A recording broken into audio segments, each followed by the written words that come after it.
Bismillahirrahmanirrahim.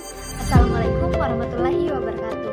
Halo, perkenalkan nama saya Nur Fadil Istiqomah, mahasiswa Psikologi Pendidikan dan Bimbingan atau Bimbingan dan Konseling Fakultas Ilmu Pendidikan Universitas Negeri Makassar. Nah, pada kesempatan kali ini saya akan membahas satu topik, yaitu cinta dan permasalahan. Nah, pasti semuanya pada penasaran kan? Apa sih itu cinta dan apa saja masalah-masalah pada cinta, dan semuanya pasti sudah pernah dengar. Nah, baiklah, sekarang kita simak penjelasannya.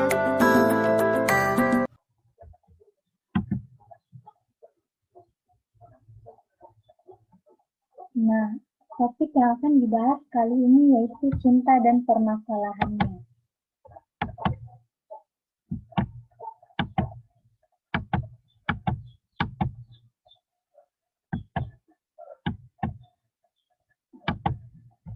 Nah, baik. Yang pertama yaitu apa sih itu cinta?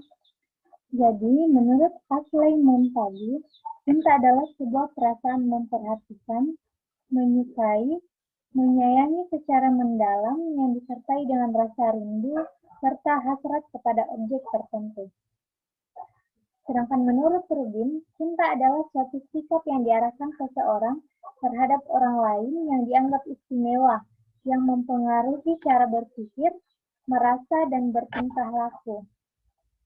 Nah, cinta di sini adalah perangkat keadaan emosional dan mental yang kompleks yang mempengaruhi cara berpikir, perasaan, dan tingkah laku seseorang. Cinta di sini juga dapat diartikan sebagai perasaan untuk keluarga, perasaan untuk teman, perasaan romantis, perasaan yang berkaitan dengan kerinduan dan keinginan untuk memiliki seperti mencintai diri sendiri, dan perasaan terhadap negara dan bangsa. Nah, komponen cinta.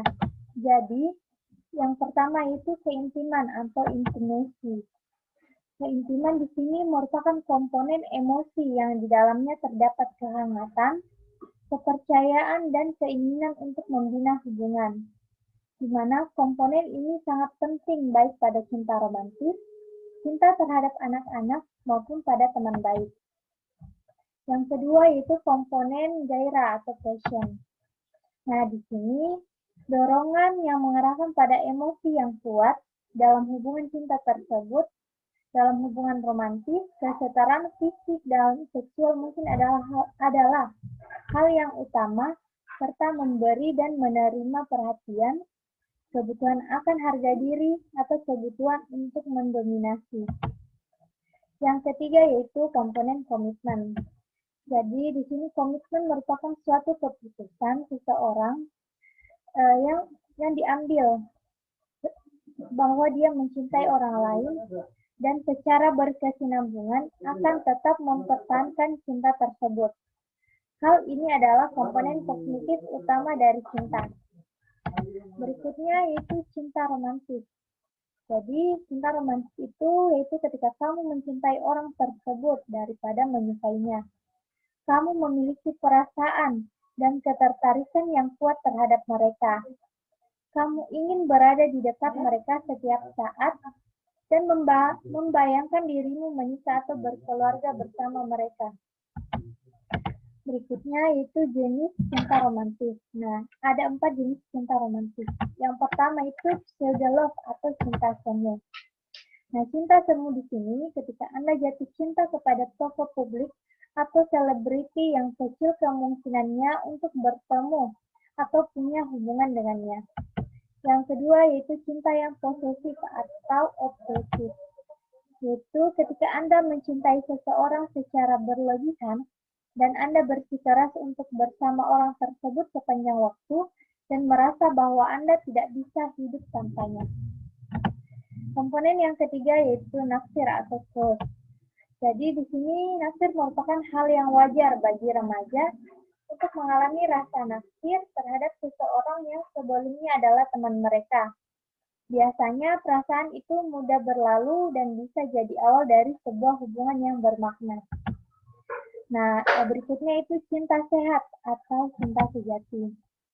Jadi, ketika Anda mencintai seseorang, tetapi juga menghormati mereka dan memperlakukan mereka sebagai orang yang setara, cinta sejati di sini melibatkan komitmen, negosiasi, kesabaran, berbagi, dan kompromi. Hal-hal tersebut membutuhkan kedewasaan. Itulah sebabnya kenapa cinta sejati atau cinta syar'i ini biasanya hanya terjadi pada orang dewasa atau di masa dewasa saja. Nah, di sini ada dua pilihan antara nikah atau wisuda. Oke, jadi menikah di sini adalah hak setiap orang. Usia dewasa muda antara 19 sampai 25 secara alamiah adalah waktu di mana seseorang mencari pasangan dan memikirkan karir secara serius. Wajar jika di usia ini orang sudah memikirkan untuk menikah. Nah, fenomena menikah muda menjadi sebuah tren di mana rezeki itu sudah Tuhan yang diatur, sudah Tuhan yang atur. Terlihat bahagia, menghindari zina, takut telat nikah, terutama bagi perempuan. Nah, setiap orang punya kedewasaan yang berbeda secara mental meskipun usianya sama. Berikutnya di sini tuh apa yang harus kita lakukan sebelum menikah. Nah, sebelum menikah, pernikahan di sini butuh perencanaan. Meskipun punya keyakinan bahwa Tuhan akan menjamin rezeki orang yang menikah, tetapi tetap saja perlu perencanaan karena di sini perencanaan adalah bagian dari ikhtiar. Ada beberapa perencanaan teknis yang perlu dilakukan, misalnya tentang kehidupan dan penghidupan, di mana penghidupan di sini sudah pasti tidak akan terlepas dari ekonomi ataupun finansial. Orang yang sudah berumah tangga sewajarnya bersifat otonom dalam mengurus rumah tangganya, di mana urusan suami istri, anak, beserta konsekuensi keuangan harus dikelola juga menjadi tanggung jawab rumah tangga baru tersebut. Dan di sini sebelum menikah kita harus mempersiapkan diri secara mental. Jadi pilihan antara nikah atau wisuda adalah nikah atau wisuda merupakan sebuah pilihan. Nah, namun di sini sebelum menentukan keputusan kita harus memikirkannya dengan baik karena itu adalah masa depan kita. Nah, berikutnya yaitu permasalahan dalam relationship atau toxic relationship. Nah, jadi sepasang kekasih yang saling mencintai akan saling menguatkan, mendukung, dan membahagiakan pasangannya. Nah, keadaan seperti itu ketika hubungan di situ ada dalam keadaan sehat. Namun, bagaimana saat terjadi toxic relationship? Atas dasar cinta, di sini sebuah hubungan justru malah menyengsarakan kedua belah pihak karena perbedaan kepribadian, di mana kepribadian yang satu bisa saja mendominasi kepribadian yang lainnya. Yang kedua yaitu toxic relationship di sini dapat terlihat dari tindakan yang sangat jelas melanggar batas, seperti pelecehan dalam bentuk apapun, baik fisik, emosional, ataupun verbal dan finansial. Nah, toxic relationship di sini seringkali tetap sulit diidentifikasi dalam sebuah hubungan.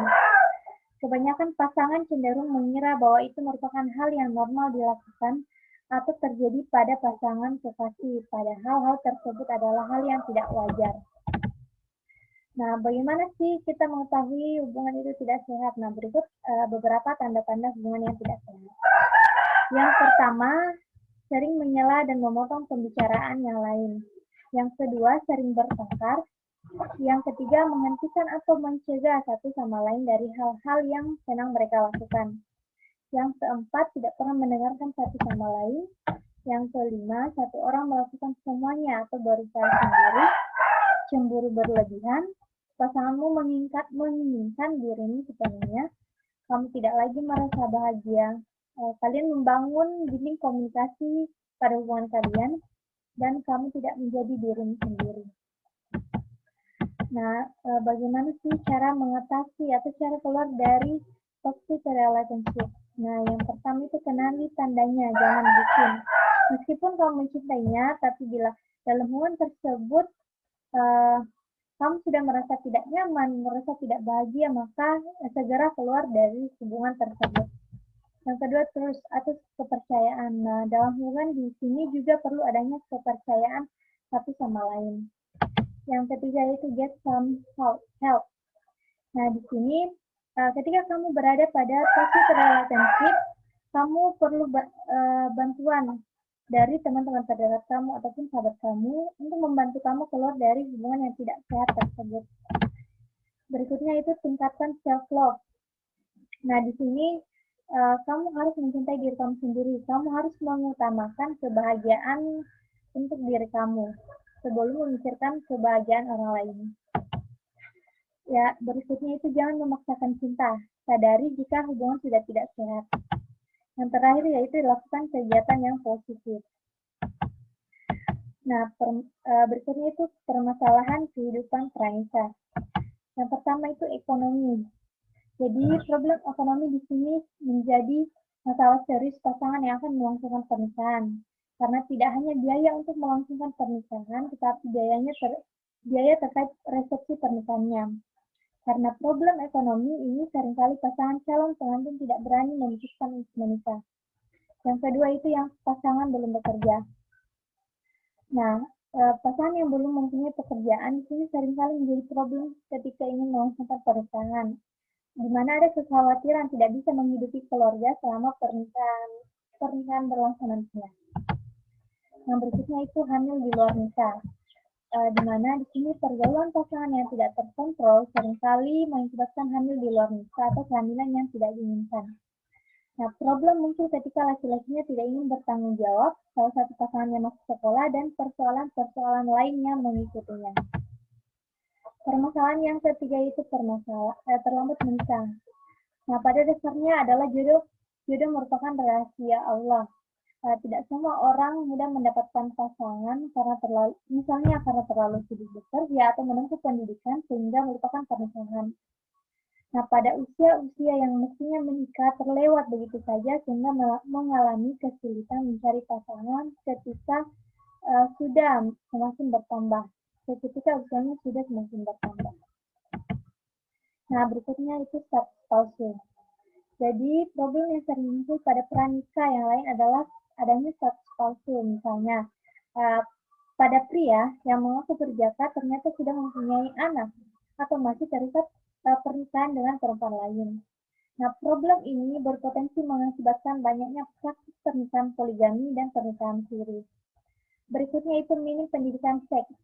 Nah, problem yang lain dari pranikah di sini adalah minimnya pendidikan seks, di mana mengakibatkan adanya pernikahan dini, tidak mengetahui organ reproduksi diri sendiri, hak-hak seksual pasangan, kesehatan reproduksi pasangan, tidak mengetahui alat kontrasepsi, masa subur, dan persoalan kesehatan reproduksi lainnya. Nah, jadi sekian materi yang saya sampaikan tentang cinta dan permasalahannya. Di sini saya ingin menyampaikan bahwa cinta itu boleh, tapi jangan berlarut-larut pada hubungan yang tidak sehat. Segeralah keluar dari hubungan tersebut. Cinta boleh, tapi bodoh jangan.